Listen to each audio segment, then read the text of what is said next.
Hello' guys, শুভ দুপৰীয়া। সকলোৱে নিশ্চয় ভালে, মোৰো ভালে। মোৰ অকণমানি পাকঘৰটোলৈ আপোনালোকক সকলোকে স্বাগতম জনালোঁ।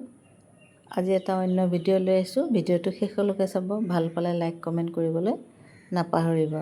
মই 6-7টামান ডিম এটা বাতিত ভাঙি লৈছোঁ। তাতে সোৱাদ অনুসৰি নিমখ, হালধি আৰু জালুকৰ গুড়া দি মই ডিমখিনি ভালকৈ ফেটি লৈছোঁ। মোৰ যেতিয়া ডিমখিনি ফেটা হৈছে, কেৰাহীত তেল ঢালি যেতিয়া তেলখিনি ভালকৈ গৰম হৈছে, মই ফেটি ৰখা ডিমখিনি তাতে মই ঢালি আহিছোঁ।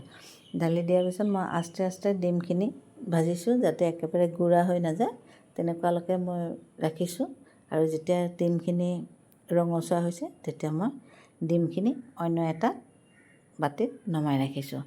আৰু সেই কেৰাহীটোতে মই অকণমান তেল দিছোঁ। আকৌ তেল দি পেলাই তাতে এখিলা তেজপাত দিছোঁ। তেজপাত দি বিলাহী পেষ্ট ঢালি দিছোঁ। বিলাহীখিনি অলপ সময় ভাজিছোঁ, যিহেতু বিলাহী কেঁচা অকণমান গোন্ধ থাকে, সেইকাৰণে অকণমান সময় ভাজি লৈছোঁ। আৰু ভাজাৰ পিছত তাতে আকৌ থেতেলাই ৰখা নহৰু আছিলে, তাত ঢালি আহিছোঁ। নহৰু দিয়াৰ পিছত অকণমান সময় মই ভাজিছোঁ। ভাজাৰ পিছত তাতে আকৌ জালুকৰ গুড়া, চিলি ফ্লেক্স দি আকৌ ভাজিছোঁ। ভাজাৰ পিছত সোৱাদ অনুসৰি নিমখ দিছোঁ। নিমখ দি আৰু অকণমান সময় ভাজিছোঁ। ভাজাৰ পিছত তাতে আকৌ কচুৰি মেথি 1 চামুচ ঢালি আহিছোঁ। কচুৰি মেথিখিনি দিয়াৰ পিছত গোটেইখিনি মছলা একদম একেলগে ভালকৈ ভাজিছোঁ।